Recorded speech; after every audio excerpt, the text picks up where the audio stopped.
This is 7 National News, and in our top story, the UAE President, His Highness Sheikh Khalifa bin Zayed Al Nahyan, has received cables of congratulations on the new Hijri year 1438. The UAE President received messages from King Mohammed VI of Morocco, His Majesty Sultan Qaboos bin Said of Oman, and King Abdullah II of Jordan, as well as the Secretary General of the Organisation of Islamic Cooperation, Ayad Amin Madani, among others. His Highness Sheikh Mohammed bin Rashid Al Maktoum, the UAE Vice President, Prime Minister and ruler of Dubai, and His Highness Sheikh Mohammed bin Zayed Al Nahyan, the Crown Prince of Abu Dhabi and Deputy Supreme Commander of the UAE Armed Forces, also received similar cables from leaders of Islamic and Arab countries. His Highness Sheikh Mohammed bin Zayed Al Nahyan, the Crown Prince of Abu Dhabi and Deputy Supreme Commander of the UAE Armed Forces, has instructed that the development of the Ain Oasis and other historic and archaeological landmarks found in castles and forts are to become attractive tourism destinations.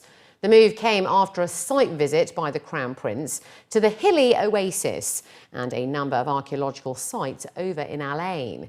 He instructed the court of the Abu Dhabi Crown Prince to coordinate and work with the Abu Dhabi Authority for Tourism and Culture and other concerned authorities to devise plans to develop the oasis into full-service destinations for visitors and tourists. The development will take into consideration special characteristics and their historical value as one of the major landmarks in the history of the UAE. In the past, these areas constituted the economic, social and developmental lifeline of the area, and services in these sites are now to be improved through the establishment of facilities. According to news agency WAM, the development will also take care to safeguard the cultural heritage of Abu Dhabi and to promote national pride and raise cultural awareness among UAE citizens.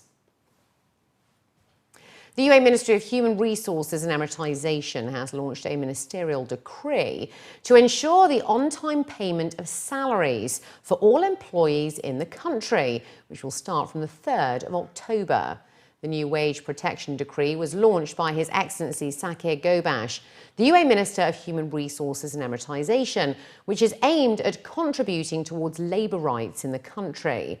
The decree focuses on companies employing over 100 workers who must pay wages within a period not exceeding 10 days from the registered payday in the wages protection system.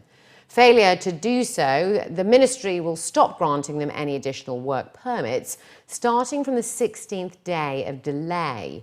According to the decree, if a company delays wages a month from the due date, the ministry shall inform the judicial authorities and other related parties to take all necessary punitive measures against the violating company.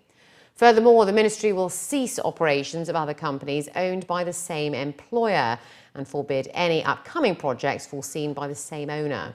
Administrative fines are 5,000 dirhams per worker's delayed wage, through to a maximum of 50,000 dirhams in events which include multiple workers protesting about deferred wages past 60 days. A survey is being rolled out across Dubai in order to determine how the emirate can be fully transformed to cater to the disabled community. According to reports, surveys will be placed in hospitals, hotels, mosques, malls, schools and transport hubs in order to determine what needs to be done. Yusuf Al-Reda, the Road and Transport Authority's Chief Executive of Corporate Services and the head of the Accessible Environment for Persons with Disabilities project, was quoted saying that a fully accessible environment is still a challenge in the city, and the team is working to create conditions that will allow Dubai to be fully accessible in the short term. Officials added that the aim is to make sure that those with disabilities have the freedom to travel independently and have the right to make their own decisions rather than relying on someone else. Senior officials from the transport authorities, the municipality and disability support groups are also writing up technical guidelines as a part of an accessibility code for future projects. And it was also announced that the results of the largest diabetes study ever carried out across the UAE is to be released next summer 2017. The move comes as an estimated 1 in 5 people, or 19% of the population, has diabetes. And the country is keen on lowering the figure to 16% by 2021. Experts have stated that increased data through the study means that policymakers and professionals will be able to tackle the problem head-on.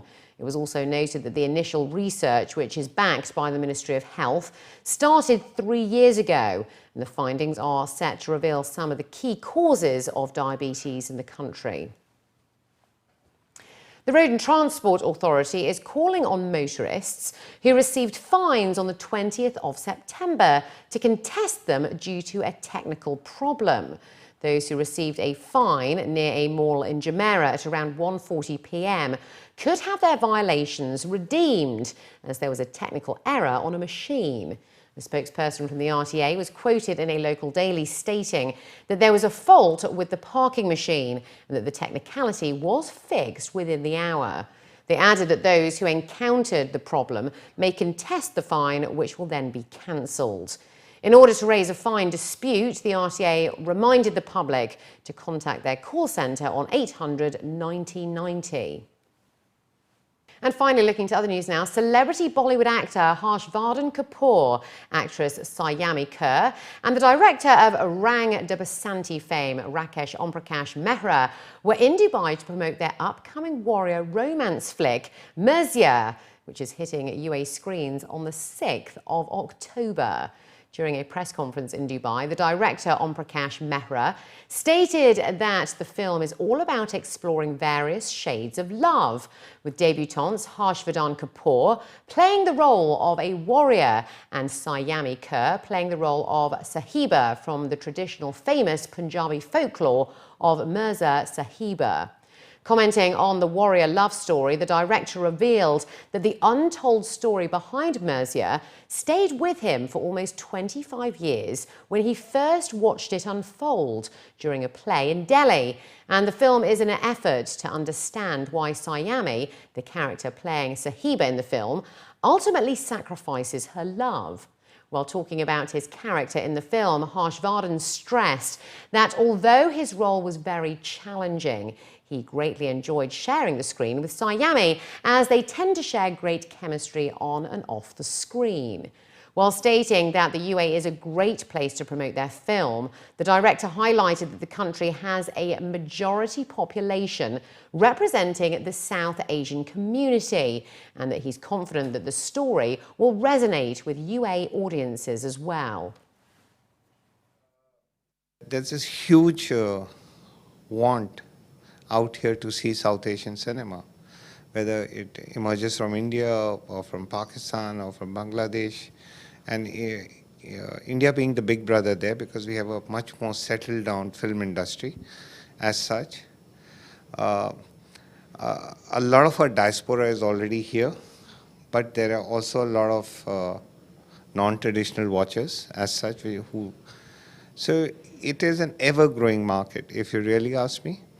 And as emerging as one of the strongest markets in the world for Indian cinema right now. It's fantastic. It's huge because it's not my first time. I've been here a lot actually. But I want to come back here because I normally come here with my family. So I want to come here kind of as an individual. Obviously today is just kind of a promotional day and then we fly out in the night, so we don't really get to experience much. But there's so many things to do for recreation, and it's a really great place to come. The flight's not long at all, you know. And I think for the film, we've actually discussed this a lot internally, that it's a really, I think it's a film that this audience will really love. Because it's, I'll tell you why, because it's visually got great grandeur. It's got elements of romance. It is a romantic film. Elements of action. And it's a musical and it's a romantic film. But I think the visual grandeur and the presentation of the folk tale is something that may really kind of resonate with the UAE audience. I prepped for almost a year, a little more than a year. I had to learn how to horse ride, I had to learn how to ride a bike. So these physically transform for both the characters. Along with Bharti ma'am, who's done our looks for both the worlds. We worked on our looks, and emotionally it was a very exhausting journey.